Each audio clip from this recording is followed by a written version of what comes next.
I've titled. This is Andrew Hetzel, by the way. I've titled, and this isn't the most creative thing, but hey, it was one of the first things that popped into my head. We're 3-0, which I really didn't think would be a possibility given the schedule and all the moving parts. But hey, I think that's a fitting title. So without further ado, I will introduce my cohorts. We have Jeremy Huddle and Elliot Christensen. What's up, boys? Hey, I think we should circle back and just recap like a little bit about who we are, because we. I'd rather just keep it a mystery. Really, really. Fine. No, go ahead. No, I mean I'm not gonna say anything about it if you guys aren't. That's fine. Just kidding. Kidding. Go ahead. I'm just kidding. No, because we especially as Packers do better, there's more interested in the podcast, more people interested, and that's good. And they might want to know why the hell we're doing this, or like why they should care. Okay, fair enough. So I'll start with me, Andrew Hetzel. I am a Gemini. No, I'm just kidding. No, I think the most important thing you got to start with is you live in Green Bay, right? This is true. No, it's a very good point. I mean, a lot of the other, there's some other good quality fan blog podcasts that are out there, but I don't know I don't know a whole lot of them where all three, in this case, we got three guys. We live in Green Bay. I've lived in Green Bay for going on 18 years. I think both you guys are originally from Green Bay, so you've lived there even longer. And so we have a vested, we're at ground zero. So I think that definitely helps. And, as you say that, Elliot, I was actually afforded the opportunity to go to this last game against the Denver Broncos. So I was at Lambeau Field. So that's pretty cool, and yeah, buddy. Lambeau Field's, I mean, it's less than 10 minutes from my house, which is pretty great. I can, if I ride my bike, I can coast down to Lambeau Field. Almost, not quite. Nice. Yeah. Sometimes. And I get to go to the game. I get to go to the game on Thursday, by the way. Oh, yes. The Eagle game, yeah. Yeah. Nice. And that's my birthday, so like that's cool. Nice. You're gonna be 31. So they better win. No. You know what? You keep adding years. It's adding years. It's an even 30 this year. I mean, I know. I look younger. It's fine. It's all good. It's an even 30. So it's a big one. So it's 3-0 for 3-0. Yeah. Ooh. There you go. Yeah. Well played. Nice segue. Well played, sir. So, if you want me to keep going on about myself, let's see. No, you should just mention Creatures of the Wheel. Okay. Well, I was going to say I have to correct you. It's not Creatures of the Wheel. It is Creature of the Wheel. But to that point, I keep myself pretty darn busy. The Absolute Packer podcast is one of my ventures with you guys. But I'm a full-time freelance graphic designer, and I also started, as Elliot said there, it's a homegrown lifestyle brand of T-shirts, hats, hoodies, designed for people who have wheels and a passion. The actual, it's called Creature of the Wheel. I'm wearing the hat. COTW is short for. And, I originally had the tagline be lifestyle wear for those who ride. But as I think about it, and as I'm selling more and getting into the trenches, I've been going to some other events with the market tent, selling the merch. It's probably closer to wheels and a passion, is really all you need. Because I'm a cyclist myself, but you got skateboarders, you got motorcyclists, ATV enthusiasts, you got there's going to be some roller derby events in the fall that I'm going to check out Fox Valley. So that's all it really takes is wheels and a passion. I sold a little bit at a car show in Ripon this past weekend, which was interesting, and it went over pretty good, and it was more or less like I'll call it reconnaissance mission to see if it was viable in that market. I think it can be because I've only been running the business for like 3 months. But anyway, that's one of my things I've been doing. I love to cycle. It's a huge passion of mine. It's been, going on 3 years. I've been pretty darn serious with it. So, that's kind of what I'm all about. But enough about me. And now on to you guys. Well, I actually calculated it out on the map. And if you triangulate our houses, our houses, they cross at Lambeau Field. It's the nexus of the universe. Yeah, no, it's true. It's true. Interesting. Absolutely true. You know what that means? It's totally not true, but it could be. I was going to say, you know what it means? It means absolutely nothing. It's just an interesting little tidbit. No, that would be kind of. I have to see how close to true that is now, but. That's a good use of the word triangulate, though. Anytime you can get that word in there, it's definitely worth it. Right. So I commend you. All right. So tell us about you, Elliot. I like podcasting, and I like the Packers, and you guys need somebody to hit the record button for you. So here I am. Nice. That's quite the bio. Record. Yeah, boink. No, it's all good. The main thing is I just want everybody to understand we're fans. We live in Green Bay. Jeremy has a brain the size of Lambeau Field that he stores all of his football knowledge in, and Jeremy's a creative genius that created these T-shirts and his creature of the wheel stuff. What, did I not show it? No, you said it was Jeremy. That was me, buddy. Me. That was Andy. Andy, did I say Jeremy twice? You did. Wow. You're fired. We'll fix that in post. The MIT guy. Joke, right? Andy's a creative guy. See, this is what happens when you do things outside of just pushing the record button. Okay, I'm done. I'm out. It's just a joke, jeez. Oh, it's all good. It's all good. He asked for all the buy. No. Yeah. See, this is great. This is great too. We love to make fun of each other, and as you guys definitely know, I can really stick my foot in it. I am such an easy target. So, hey, you got to be able to, dish it, take it, the whole deal. So, yeah. But I'm not Jeremy. I'm Andy. Well, for a while you didn't even know who you were. So, see, that's good. Yeah. Actually, I did know who I was, but man, I didn't know I did a podcast, and I didn't remember Jeremy. That's true. True story. I remembered Elliot, but I did not remember Jeremy. I couldn't help that. Couldn't help it. No, that's a good one. Like I said, that's one. I just got done with my counseling sessions trying to get over that, just so you know. Nice. Therapy. APP therapy. Yes. All right, nerds. We wasted enough time. No, we didn't even talk about Jeremy. We got to talk a little bit about him. All right. Go ahead, Jeremy Houtla. Supposedly, I'm the oldest one of the three here. 30. I'm 41. You are not. True story. No. Can't go back in time. I'm sorry. Oh I live literally. You know that, right? You know I'm older than you, right? You just said you're 30. Yeah, I'm a liar. I'm a compulsive liar. No. We're off to a banging start. I'm like Aaron Rodgers at press conferences and or Trump or who pick your public celebrity. I'm a liar. Let's see. We got Aaron Rodgers and Trump. Different. I'm trying to loop back. I hear you. I know. No. All right. Anyway, Jeremy. No. Just go ahead and go. Don't worry about this. I literally live right behind the stadium. So I get to watch the planes that go over. In fact, I got to start recording those because yesterday was it 2 fighter jets went over. 2. And I missed it, of course. So that's how close I am. I can see the jets coming right over on game day. And when I go to the games, I walk. It takes me 20 minutes to walk to the games. So I have free parking and all that good stuff. But about me, season ticket holder up until 1991. If you do the math, that's when we sucked. But then we went to the Super Bowl right after that. So I got rid of my family got rid of our season tickets at the wrong time. But I didn't know that either. Yeah. 91 was the last year. And you know why they got rid of them? Because I said I didn't want to go anymore because they sucked. Oh, no. Well, that's very honest. Teenage kid, just being honest. Yeah. Wow. You mean you didn't have life figured out when you were a teenager? You couldn't look. You couldn't look 20 years into the future. I couldn't even put one foot in front of the other. I mean, I was still trying to develop there at that age. Your mom's like, well, they got this guy Brett Favre. Whatever.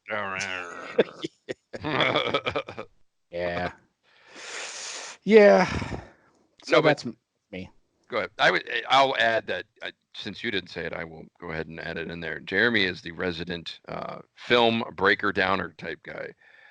He knows all the players, watches all very high football acumen, football knowledge of scheme and all that kind of stuff. I pretend to. I tend to kind of yell at Cloud and get mad, but I like to think I'm I like yells at Cloud guy. I like to think I'm somewhat, I know very little about. I know a tiny bit, but what I know compared to him is nothing. So he's the guy we lean on for stuff like that. And I have to say the post game recaps we were talking about just before we came on are outstanding. So good job, kudos. No, I enjoy doing that, so it's awesome. So yeah, so everybody out there, I mean, we're just fans who live in Green Bay, and we're a homegrown outfit, and we love what we do. So anyway, on to business. So, Broncos came into town. This is what the McCarthy would call an uncommon opponent. They're in the AFC. They hadn't started out I think they were 0-2 coming in, so obviously they're 0-3 now. That Joe Flacco as quarterback. I don't even know why they picked that guy up. He's junk right now. But Packers are 2-0. I would say they were, somewhat inconsistent. They've had spurts, but I think Packers were picked to win. And since I was at the game, I was telling these guys that I kind of have the privilege to have what I guess you'd call the real in-your-face all-22 film. So I watched even closer on everything I saw, and it was a rainy, kind of a dreary day. But I guess the score was 27-16, I believe. I would say the game was a little closer than what it seemed. But the defense, they did what they needed to do. Although I would say it's a little troubling that they seem to be, over the past couple of games, they're having trouble stopping the run. And in this game, I think they surrendered about 150 yards rushing. And at times they gave up 2 long, methodical touchdown drives in this game that were over 7. One was over 8. 7+ yards. Yeah, right. 7+ minutes. Yeah. So it was kind of odd to see that, but they also had a bunch of turnovers. The Packers, I think they capitalized on every turnover they got. I believe they got a touchdown on every turnover, at least 3 touchdowns. They had two touchdowns off of 3 turnovers. Okay, that sounds about right. Maybe there was one late where I think maybe they just ended up getting that field goal. But yeah, I mean, the game started out great. They matriculated. There's a good word for you. You're talking about Nice. Triangulation. Matriculated down the field with Rodgers, and then the patented, somebody jumps off sides, flag thrown, Rodgers throws a touchdown. So basically, MVS ran a go route, and which is what they do. If they throw that flag, one guy just, he runs just a straight go, and he beat his man. And Rodgers threw a good ball, hit him in the end zone. And so you're thinking, oh, this might be like the Vikings where they're starting off, even though that was a free play, so to speak. Mm-hmm. It might start off the way of the Vikings. I hear bacon sizzling or something. You hear that? What is it? Oh yeah. Cooking bacon down there? Oh yeah. Or was that a sump pump? No, you don't have bacon? I don't know. It's threw me off. Yeah. What was I talking about? Bacon. No. So I was thinking, oh, okay, this is interesting. So maybe it'll start off kind of like the Viking game where they scored touchdowns on the first 3 drives and they're getting the offense together, but they really didn't. The offense, I'm kind of hopping around here a little bit. We may as well just hop right into it. The offense is still kind of a mess. I mean, if anything, they're very inconsistent. They've had elements. The first 3, not to go back to the last game, but the Viking game, those first 3 scripted drives that result in touchdowns, those were some of the best. That's the best the offense has looked the whole season by a long shot. And that was against a good defense. Mike Zimmer coached defense. But it was scripted. It seems to be when they get off the script, they struggle. They struggle to move the ball. I mean, Aaron Jones was pretty much bottled up, and I gotta tell you that, it's basically Devontae and then a bunch of guys. Really what it is for offensive weapons. Devontae gets doubled on every play, as they should. He's the one guy that can beat you, and other guys aren't getting open, and other guys can't quite take that step. I mean, MVS had a pretty good game, but he also had a couple plays where you're like, man, if he makes those plays, if he catches that 3rd down, if he catches that fade for a touchdown in the end zone, which ended up being a touchdown anyway, I think Aaron Jones took it in. on rushing touchdown the next time. And even though he caught that touchdown on a free play, he kind of gives you teases, but man, he has yet to take that step, because if this team could get a number 2 receiver to free up Devontae, it'll trickle down a lot. But right now, they really just don't. And I think other teams are just, they know what's up. And they, guys like Jimmy Graham, I don't even still know. On our team? 2 games in a row, he had no catches. I mean, I thought we got rid of him. No, we did not. We did. We're paying him $12 million. He's not playing this Thursday. Don't worry. Okay, good. They're paying him $12 million, but that was the worst game I've ever seen him play. And that's saying something, because he hasn't been pretty since he got here. But I mean, they're paying this guy 12. He's got to be a top 2-3 overpaid player in the league right now. I know I'm kind of hopping around, but go ahead. Oh, Elliot. Right after Mason Crosby. All right, go ahead. Ooh, nice shot there. Well, if you're looking at, all right, don't get me on a tangent. But they brought in Robert Tonyan, who I think is undrafted. He's kind of like what they've got. He's another wide receiver / tight end who's undrafted. They don't have a lot of draft picks there, and he had a chance to catch a touchdown. But if you watch, I don't know if you saw the replay on that, Jeremy, where Rodgers threw a great ball and it just went outside of his hands, but he kind of quit on that route a little bit. He just stuttered, stepped on. He didn't run it flat out. And some of that could be not playing with Rodgers a whole lot and all that, yada, yada, which is all fine and dandy. But, man, they need somebody to emerge. Mm-hmm. And they got to get Jimmy Graham out of there, because when he's in there, when he's blocking, he's either a holding call or he's a turnstile. And I'll tell you, there's a couple plays where he looks like he's not even trying to run a route. It's kind of embarrassing what he's starting to put on film out there, to be perfectly honest. And you got to think Aaron Rodgers is just like, even when he's open, he's like, I don't think so. It's so they got to do something there. Danny Vitale, is that how you pronounce his name? I think so. I think he's Irish. No, I'm sure he's not Irish. He's Italian. That wheel route was pretty nice. He's not the fastest guy, but he's got good hands. And I thought he had a touchdown, but he got down, to like the 0.1 yard line or whatever the heck. Getting him more involved in that would be good. Aaron Jones had a couple passes, but I mean, the best way I can say it with the offense is they are very inconsistent. They've had elements of, man, they look really, really, really good here. And then they have elements where they look really, really, really bad here. And it's just hard. They have not been able to put something together. And it seems to be, when they go off the script, they don't adjust well. And I think it's a combination of a lot of things. It's a combination of, you don't have a lot of playmakers.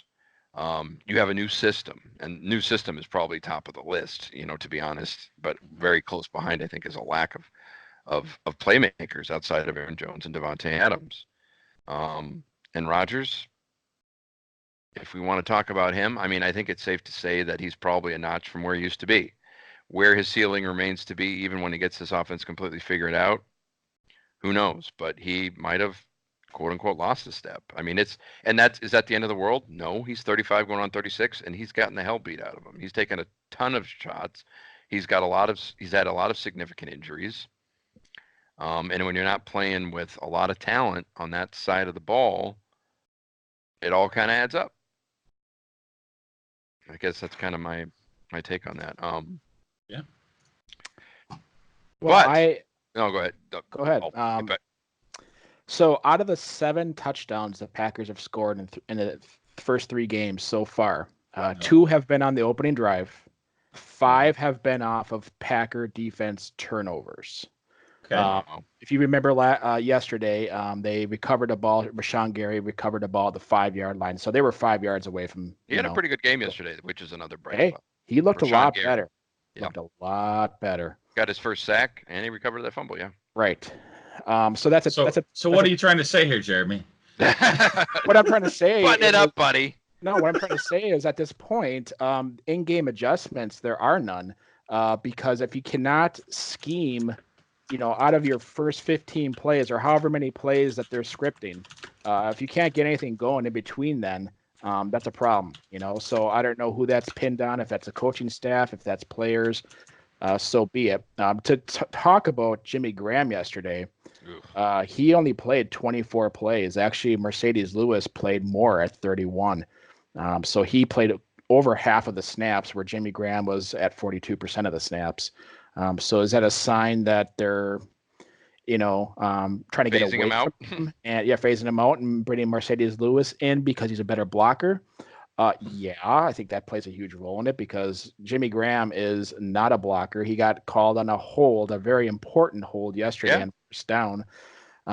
He had no excuse for holding on that play, but whatever. The biggest thing I see with the offense right now is you talk about playmakers. I think I've said it in messaging.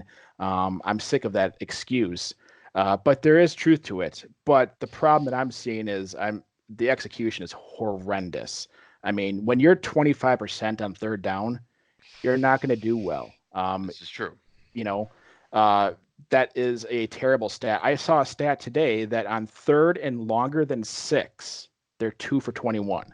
Good. So have to shore that up. They have to get closer to 50% if they want to be successful and help the defense out. That's the problem right now. I mean, the defense has been on the field for 38 possessions, which is second most in the league.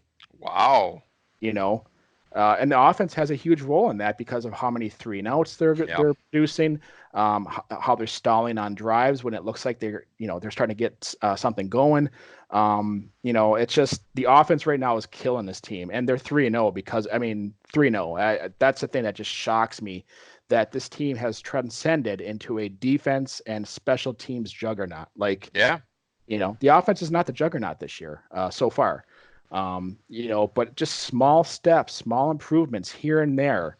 The way that the defense and special teams are playing right now, if that offense can just step it up a notch, this team could be really scary. And I think it's positive because how many years, have we been 10-6, get to the playoffs, and we can't stop anybody because we just don't have the horses up front to rush the passer or in the secondary to cover anybody. This year we've got a pass rush. We've got defensive backs that can cover. We got safeties that can go all over the field and make plays. Blake Martinez is making plays all over the field. A lot of positives. The negatives are on offense. Even Aaron Rodgers, there were 2 stray plays at the end of the third quarter yesterday. He threw it in the ground. Yeah. Now, I tried to go back and watch that. I'm going to have to go back and watch it again because after that series, he came off the field and him and Matt LaFleur were having a pretty animated conversation. So I don't know if it was Rodgers didn't like the calls or there was a lack of execution, like guys were not running the right routes. I don't know.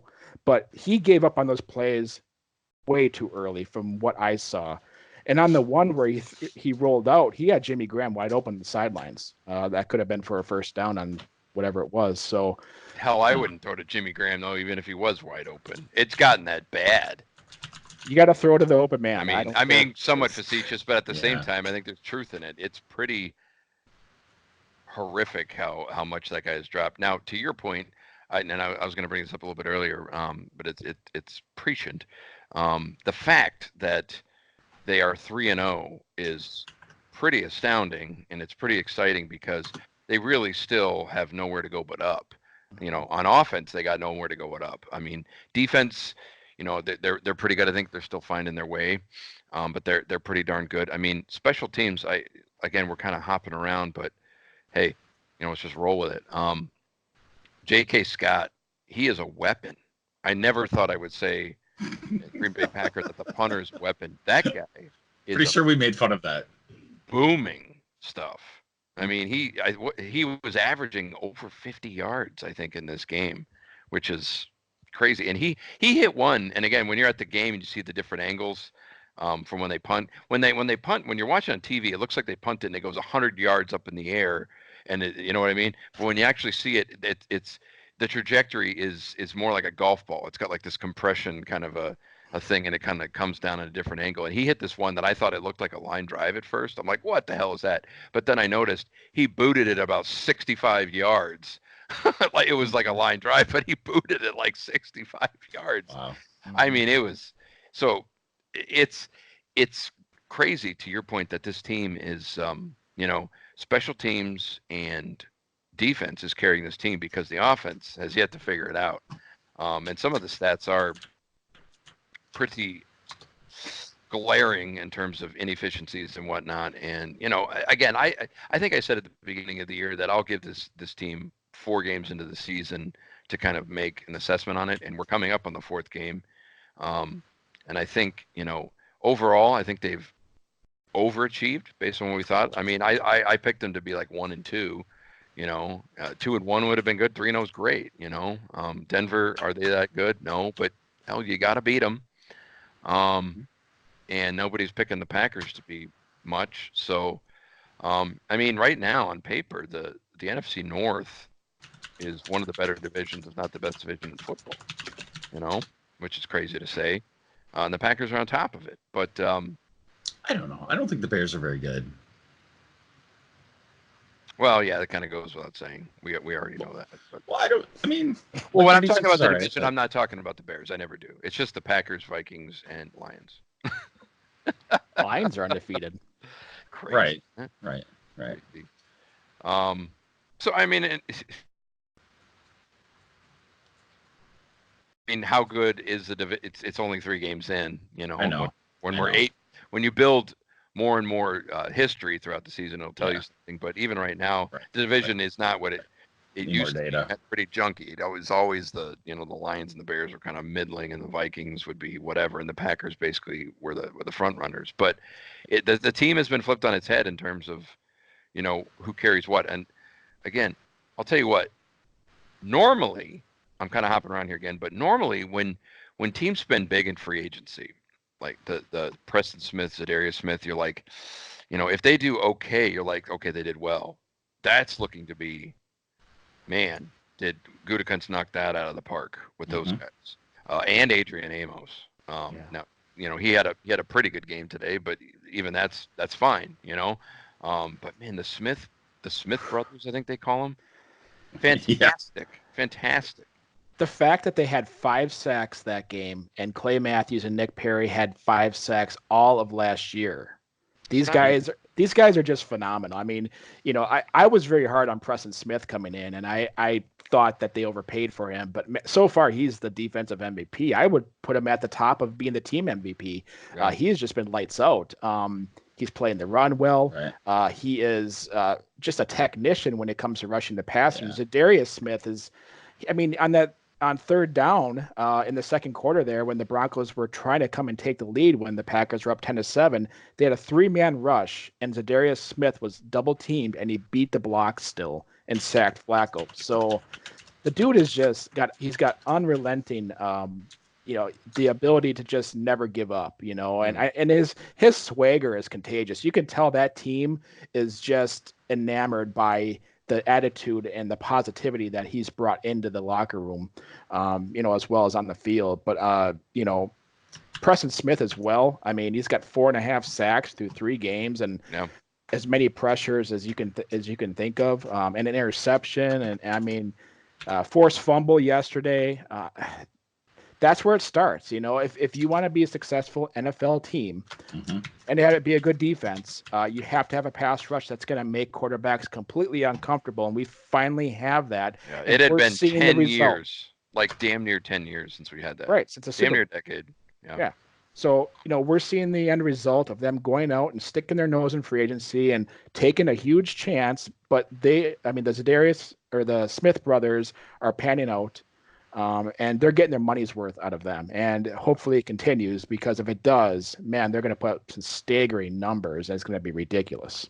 Yeah, it's impressive. In the notes I made, I kind of put under Misk stuff. But one thing, there's been a lot of hullabaloo lately about, how loud Lambeau gets on 3rd down, and LaFleur wanted to get everybody, kind of into the mix. And even I think Mark Murphy made some comments about it. And so I kind of took notice during the game, how loud is it getting? And they had a decibel reading meter, like on the Jumbotron, which was, it was hokey, but it was kind of neat too. I was like, okay, that's good.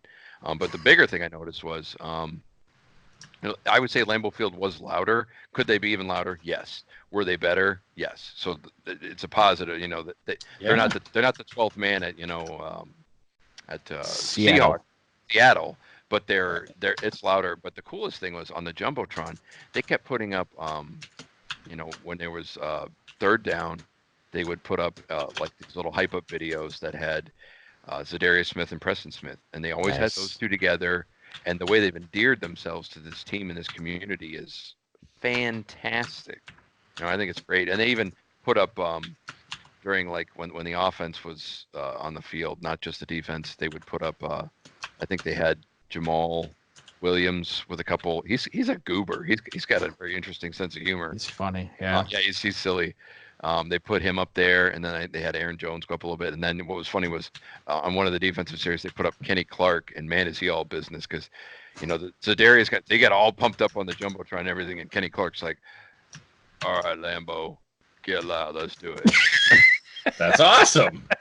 And it was really dry and like monotone, but I'm like, I'll do anything that guy says because my God, he's been impressive. But long story short, like the immersive experience, I was trying to pay more attention to that at this game, and it did get louder. And what they were doing with the jumbotron, and I took notice of like what we'll call the Smiths, and I think that's how they've been basically coined now. That's been great, and it was just cool to see that, and it's so great to.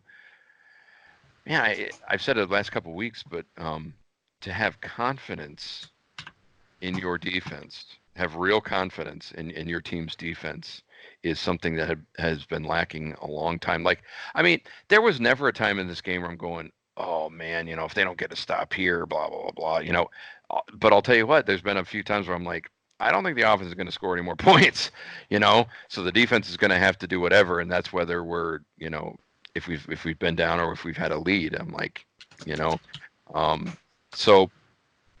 that's interesting. But yeah, the experience there at Lambeau and with the Smiths, that was really, really cool to see. I don't know. Obviously, they're not going to really show a whole lot of that. Did you guys see any of that? Did they ever pan out to that? No. Okay, it's cool, and they're really personable, and they were like jumping around and all that stuff. And did you see when I think it was when they called an interception? It was either Savage who got that when it looked like when they challenged it and he got the ball and it was his first pick and the whole damn defense ran and slid like it was a slip and slide in the end zone. Yep. It's so cool. It was like the whole defense did it. It wasn't just them. It was the whole defense did it. Right. And that, again, it's kind of hokey, but at the same time, I'm like, man, it's cool to see that because it is cool. It is.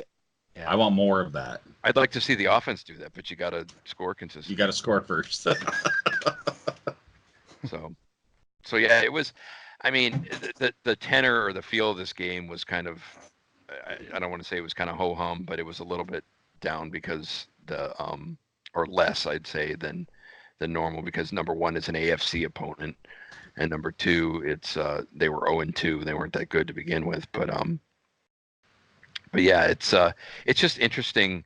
I'm almost feeling like I need to say, after 4 games, we'll know what this team is. And now I feel like I need to say, well, it's probably going to be 8 games. But the offense, I don't know. I mean, look, I saw it on Twitter and some other guys and some other bloggers, but this offense looks more like Mike McCarthy's offense than it does what it's supposed to look like a Sean McVay type offense. Tell me I'm wrong. So far. Maybe it's personnel. Who knows? I think it is a mix of a lot of things. I think personnel is high up there, but I mean, I know LaFleur, and I'm not trying to pan LaFleur. It's still early yet, and it's all in the mix. But guys aren't getting open, and it doesn't look like they're scheming a whole lot to get guys open. I thought I would see more of that. I thought I'd see more crossing routes. I thought I'd see more. Is it a lot of changes too soon? It's a good question. I mean, are they waiting?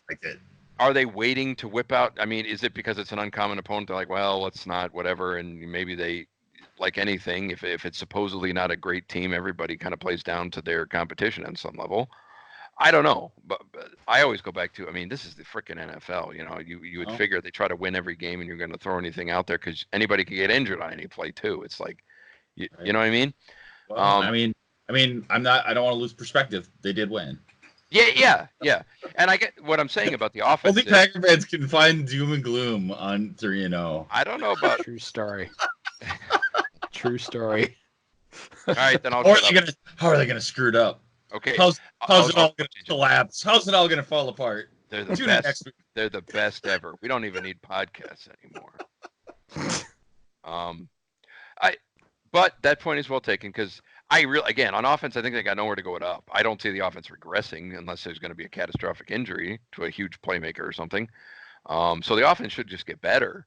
The defense, like I said, I made that note that it's been a little troubling with the run defense, but still, they created a lot of turnovers. They're getting pressure. I'll tell you what, though, yesterday, I'm going down Negatown a little bit, but man, did you see how many missed tackles there were? Yeah. Jeez. That one play where they had that running back on 4th down, they had him for a loss behind the goal line on 4th down. And he got in. But did you see how he got in, though? Yeah. The Bronco lineman threw him in the end zone, which is technically, I don't think that's a legal play. I'd have to look in the rule book. I'll say this. There were 3 missed tackles on that play. Yeah. The first 2, like the first guy had him dead to rights in the backfield. And kind of bounced off of him. And then there was a guy right there to kind of clean it up when he was at the line of scrimmage, if you will. And he biffed. Those 2 tackles right there. So to your point, if there was a 3rd missed tackle and he was kind of pushing him in there, to me, I think it was kind of moot because they had him for a loss and he got in. That was brutal. And that was during one of those long touchdown drives that was like 8 minutes. But watch the play. The offensive lineman actually picked him up and threw him into the end zone. I like that. That's a good strategy. Well, you know what? You were on the negative tone there. I'm going to go on the positive tone. Number one, the offense has not killed us with turnovers. This is true. We have 1 fumble all year so far through 3 games. That's a positive. Mm-hmm. Elton Jenkins yesterday made his first NFL start, and he looked really good. I was a Lane Taylor fan. Like right now, it looks like the better one. He had some great push on run blocking. He made defenders move, which is it's a big deal, especially with a team that's trying to run the ball and you have nobody that can make any movement on the defensive line. He is one guy that's moving people, so that's a positive. That's true.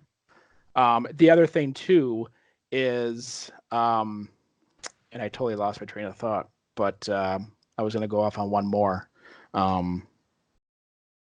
Yeah, I forgot. So, I mean, the biggest thing is the offense isn't truly killing us completely, but they are hamstringing this team from, yesterday they had the opportunity to knock Denver out of the game. Mm-hmm. Denver was always within 2 possessions. They were always able to keep their offense on the field and run the ball like they wanted to do. They wanted to come in the game and slow the game down.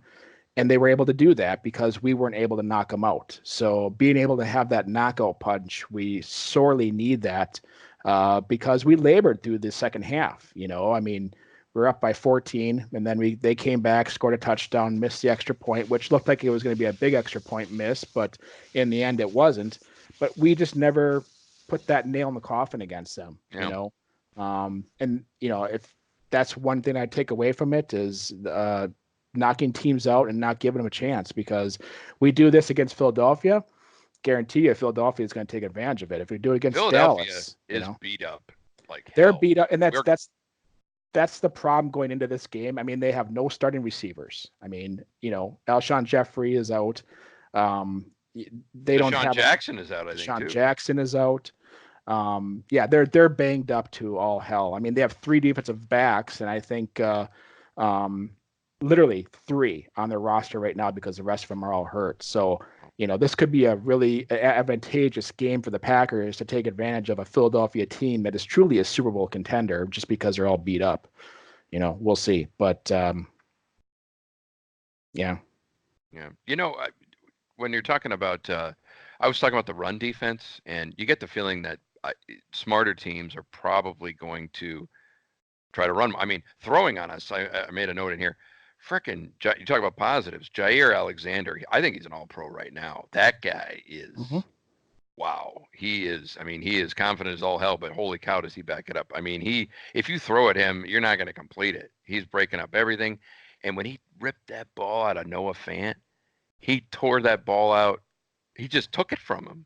Mm-hmm. That was incredible. I think he's top 3, top 5 cornerback in the league. I think he's all pro. he's arrived, and that's fantastic to see. Again, our safety play I think is great. You know who had a weird? It was kind of, I shouldn't say weird, but it was unexpected. Kevin King had a horrific day. He had a really bad missed tackle that like ruptured for like 35 yards, and then they had him like pinned in the end zone, and it was like 3rd and like 22, and Flacco goes back, throws his deep pass, and Kevin King just stopped running.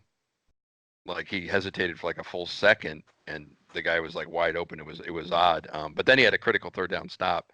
So I mean that could have just been a blip or whatever. But you know, all three, you know, the line, the linebackers, and the defensive backs are pretty damn good with this team. But the running thing is interesting, and I think when I was watching the game, and I'm like, why are they able to just keep running on us? And I think my thought is the defensive line is built kind of like the offensive line in that they're very athletic. You know, they don't have a lot of big bellied, huge run stoppers. They have a lot of guys who are built to, you know, get after the passer and are just more athletic. So like on the offensive line, they don't have a lot of road graders, you know, to run the ball. They're built to pass protect, to be agile, fleet of foot. I think you're seeing some of that on the Packers defensive line, and it probably exposes them a little bit more to giving up the run. But we'll see if they can shore that up. But yeah. Yeah, I've touched on the run defense. I think even before the season began, in one of my blogs, the run defense really, really concerns me. And we're starting to see some of those concerns starting to come to fruition now because Denver ran for 149 yards and 38 carries, I think it was. Minnesota had well over 150 yards. That's a concern. You know, teams are going to start picking that apart, and they're going to take advantage of that. And we play Dallas in 2 weeks. They're one of the best rush offenses in the league. That's going to be a huge test to see how far we've come because they're going to be hard to stop.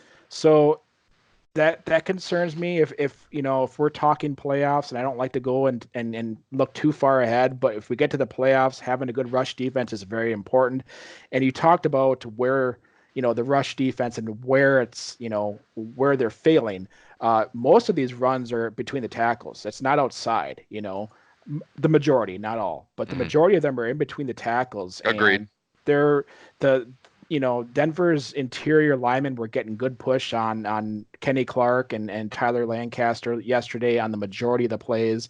And they were double teaming both those guys, on a majority of the downs. And that's, somebody's got to break free, and if we had a second linebacker, that would help tremendously as well, because Blake Martinez is getting linemen on him at the second level, and that keeps him from making plays, behind the line of scrimmage, much less, just stopping the carrier at the line of scrimmage. So if we had a second linebacker, that would really help the rush defense as well. But yeah, I made this point that I'm not all that impressed with their defensive linemen besides Kenny Clark, because besides Kenny Clark, there really isn't anybody else that stands out. Lancaster is a role player. He's good. Dean Lowry is a role player. He's good. But they're not in the class of Mike Daniels a few years ago, where he was just busting linemen up on a consistent basis. So I think they're missing that second lineman that can be a disruptive force on rundowns. Because right now, there's just nobody that's consistent enough there to make any, headway besides Kenny Clark. Yeah. So it'll get better. I mean, Kingsley Keke was actually active last game, and he had a big pressure on the very last sack of the game by Zadarius Smith, I think it was. He just bull rushed a lineman, pushed him back, and Flacco had nowhere to go, and pretty much Zadarius Smith was there to clean it up. So, there are guys there that can help them, and that's why I'm really shocked that Keke has been inactive for the first 2 games of the year, and yesterday was his first active duty, only because Montravius Adams was hurt and inactive. I don't know what they're not seeing with him. I saw so much in the preseason. I saw, his ability to shed blocks was second to none. I don't know. I see it. I don't know if they see it, but hopefully they play him a lot more, because Montravius Adams has just been a guy so far. Yeah, I agree. So give these other guys a shot. I think Kiki deserves to have a shot. Yeah, no, that's well said. And I think, Pettine, I think if there's a guy who can figure it out, I think he can figure it out. One thing, I don't know how much of a difference this makes, but it's interesting. So he was up in the booth last year, Pettine. Mm-hmm. He's down on the sidelines now, which I prefer. Mm-hmm. Is that the difference night and day? Who knows? Excuse me. You wonder if like who made that call. But it's just curious that he came down to be on the field now this year after LaFleur came. Maybe LaFleur told him to do that. But what's great too is you see like the inside the locker room stuff, and all the defensive guys, they love Pettine. And even after they beat the Bears the first game, they all crowded around Pettine, and they were just it's cool to see that. But it is weird. It's like bizarro land because we're talking about defense, and this team has been offense forever. With defense as kind of like an afterthought, and special teams as the, what do I call it, the necessary evil. But yeah, we're more of like a nuts and bolts team, versus flash, which I mean, I'll take it. I just want to win, and I think Aaron Rodgers is good with that too. After the first game against the Bears, I was expecting him to be down about his performance, but he was just over the moon about the defense. I think he's and again, when talking about Rodgers, he's 36 and he's pretty damn banged up. He's had significant injuries. And he even said actually yesterday, he said it was the cleanest game he's had in a long, long time. He said he one hit. So it wasn't even a sack. He got, It was on the Vitale catch. Mm-hmm. So that's I don't know. It's interesting. I mean, I think overall they do have only anywhere to go but up, and probably on the defense too. Now they haven't faced a murderer's row of quarterbacks, so you got Trubisky, and you got Cousins, old Flacco, but I forget who is the Eagles quarterback. Carson Wentz. Foles was the guy who came in, but he's out now. Carson Wentz. I mean, he's the best of the four, I would think. I'm not saying he's all pro, but he's probably the best of the four. So they're going to start hitting some real quarterbacks. So then we'll see where the defense is really at. But I don't know. It is a very interesting time. Again, I'll say that's kind of why I named this episode "We're 3-0" because that says a lot. There's some warts, but the fact that they are 3-0 is pretty cool. Mm-hmm. So, and I saw this trivia somewhere. The last Packers coach to start 3-0 was. Yep. We have a street named after. Well, we have a street named after Holmgren. Vince Lombardi. Ooh. Right. Correct. Yep. I like where this is going. Yeah. Yep. Yeah. Don't get too excited, but like that's good company to be in. You got me all excited yesterday, Yelly, when you were saying Super Bowl. I was like, yeah, I'm on board. I'm on board. I look at the schedule. There's nobody that we can't beat. Right. It's nuts and bolts. I think that's a good way of characterizing it. There's no like standout superstars, but there's a certain humility that like comes from that. If everybody's grounded, I don't know.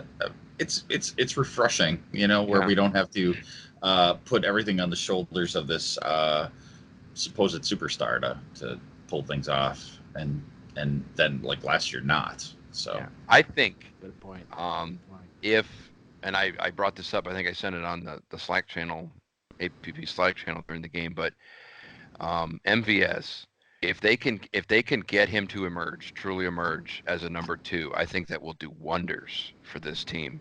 Because when you look at Devontae Adams, he doesn't have a touchdown yet this year. This is like the longest 3 games, no touchdowns. He doesn't have a whole lot of stats. And primarily because they're doubling him. Everybody's doubling him because he's really the only guy who can kind of beat you. Now, can he beat double teams? Sure, but you're asking a lot. If you're always doubled, and sometimes, I think a couple times he's been tripled, Right. So if they can get a guy to emerge and be, an actual number 2, I think that will have a huge trickle down effect with this offense, because that will just open up so much other stuff. And it's probably a good idea right now to phase out Jimmy Graham. I mean, $12 million man, $5 million bonus you paid and all that. But guess what? You make mistakes, and somebody made the analogy the other day, or they just brought it up that, Ron Wolf would eat his mistakes, but he would he would admit it and move on quick. The last thing you want to do is make a mistake and not move on. If they need to move on from him, you move on from him. Does it suck? Yeah, but it's worse is having him put film out there like he's doing right now, where he barely looks like he's trying, and that's got to be, I don't know if he's hurt or whatever the heck, but. Well, he's on the injury report today, so he didn't practice, and I think he did get injured during the week. Maybe he was injured worse than we let on, but when he's in there, it's if he's anywhere near blocking, it's a problem. Very much a problem. And when he goes out to run a route or be a pass catcher, those routes he doesn't look like he's even trying to run those routes. I don't know. So if it's Tonyan, bring in Tonyan. Time to do it. Mm-hmm. So, I mean, we hopped through most of the stuff that I had in my notes. We kind of hopped around. I apologize for just going all through that, but there was kind of a lot to digest in various. Nobody reads. Nobody reads the notes. It doesn't matter. Nobody reads the comments. No. No. What's your name again? John. Adam. Yeah. I like you. It's like in Caddyshack. I like you, Betty. It's Danny. I like you, Betty. Danny. All right. So, you guys, did you miss anything in the notes, or you want to jump into some predictions? I think we could probably jump into predictions, unless you got anything else to hop in there, Jeremy. Well, what did we predict last week? I don't know. For this game? We should probably do that. Can we do that? Like, look it up and then do like a recap of our predictions. Right. And somebody was 27-20. I don't remember who that was. I was 27-13. So we were fighting there by 1 point. But yeah, somebody said 27-20, and I thought it was Elliot. Andy had a real ugly score. What was the actual final score? Oh, I had like something 12. I was like, oh, there's a safety in there. Yeah. 27-16. Yeah, right. Nice. Interesting. Yeah, we got to keep tabs of that. Yeah. I mean, yeah. So the odds on this one, it's basically home field. Packers are favored, I think, by not much. Yeah, but... favored 4.5. Yeah, I mean, basically. And I mean, the Eagles are banged up. Yeah. Yep. So, I mean, should be a win, right? But this is the time you want to get them. I mean, Jeremy and I made the comment before when Elliot, I think in the last podcast, you said, well, who's top the NFC right now? And I said the Eagles are, but they continue to get banged up. It's not, a lot of times it's not who you play, it's when you play them, right? And I'll tell you right now, this is a big instance of when you play them is very important, because they're going to be down a lot of weapons. Short week for both teams, but I'll tell you what, if you're an injured team, and plus it's a home game, so that all signs point to, it should be a win. But I mean, even right now, I'm not going to say, oh, the Packers are on this roll and let's do whatever. I think any game right now is still kind of a pick 'em. I don't know how it's really not, For sure. But I think it'll be a good test for the. I mean, even if they don't have all their weapons, Wentz is the best quarterback they've faced. I would think. So this will be so far a pretty good real test for the defense, even if they're not playing a fully loaded offense from them. So, are we talking predictions then? Yeah, let's do it. Let's see. Go ahead with your crazy one, crazy man. Well, there'll be 2 safeties and 3 missed field goals. I mean, look, I'm going to say that the offense right now is, it looks like their ceiling for points, unless they get a ton of turnovers, is like 21 points. That seems to be right at, so I'm thinking it would be 21. I'll say 24-17. Packers? Yeah. Okay. Elliot? 24-21. 24-21. See, I originally had this game as a big L. I know you did. I too. Big L. They are so beat up. Eagles are just decimated. Yeah, and I did put in my prediction. I said this is based on teams being completely healthy. I did put that caveat in there. So the Eagles are not healthy. They have a secondary that is just waiting to be gouged. This could be that breakout game where the receivers actually do something, whether it's Marquez Valdes-Scantling or, Geronimo Allison. Somebody's got to do something this game. This is the game to do it. But I think they have a stout front seven. Their rushing game is, I don't know. They have Jordan Howard, who's an ex-Bear, and they have Miles Sanders, a rookie running back. Are they going to come out and just pound the ball on us? I think they're going to, because they're going to try, I think. So I'm going to go with a low-scoring 20-16 victory for the Pack. Okay. So you know what? I'm going to put these in the notes. So I don't forget. Now that I closed the notes, so that's not helpful. All right. Let's do those one more time. So what did I say? 24-21? Yep. Okay. I said 24-17. 24-17. All right. And what did you say, Jeremy? 20-15. 15? Yeah. 20-15. Okay. So you have the crazy one this time. All right. Okay. Cool. We'll put those right in the notes. Then it's in black and white. You can't hide from it. Yeah, I heard you clickety clacking, so he's taking notes. That's right. It'll be in there. Yeah, I'll have it in there. So yeah, that's I think that's all we got, right? Yep, short week. They're gonna play Thursday, and I think 4-0 is a very, very real possibility, and that would be close though. It's gonna be nerve-wracking. Yeah. I may not want to face Friday. That's right, and Elliott's gonna be there, right? Yeah. Right. Oh, and I don't know if you saw in the message, I did triangulate the location between our houses, and it is actually 5 blocks away from Lambeau Field. Ah. I thought you were gonna triangulate, and you'd be like, okay, here's where everything meets, the Oval Office. Nope. It's at no. And for those who don't know, the Oval Office is not what you think. The Oval Office in Green Bay is a gentleman's club. It's presidential treatment or whatever. That's right at Beaumont Elementary School. That's the triangulation point. I think that's basically Lambeau Field's parking lot. That's the road for me. Oh.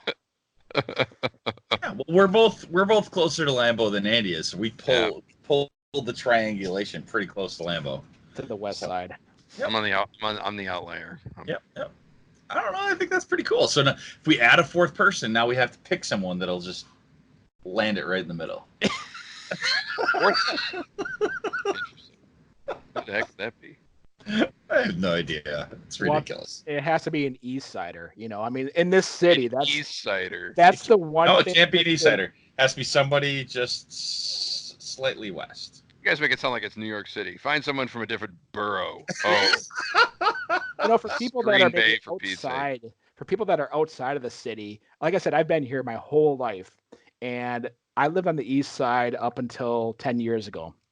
Yeah. And it was an afterthought to even think about moving to the West Side. This city is so enamored with this East Side, West Side, over the river type thing. It is really silly, but it's really silly. It's unique, Yeah. It's kind of cute, but at the same time, that's like I said, I kind of just roll my eyes. I'm like, somebody said the other day, they go, "You live all over on the East Side?" I'm like, yeah, it's an extra 3 minutes in your car. So the other thing is, so anybody who's not from Green Bay might not know this, but Lambeau Field is officially part of Green Bay, but the surrounding part is really Ashwaubenon on lots of sides of it. So we would have to get somebody that doesn't live in Green Bay in order to nudge it. Would we have to go out to the bustling metropolis of De Pere? Or we'd have to get somebody from De Pere or Ashwaubenon, and we can't do that. Abrams. That's the wrong direction. That's the wrong direction. I'm trying to find like silly town names. New Franken.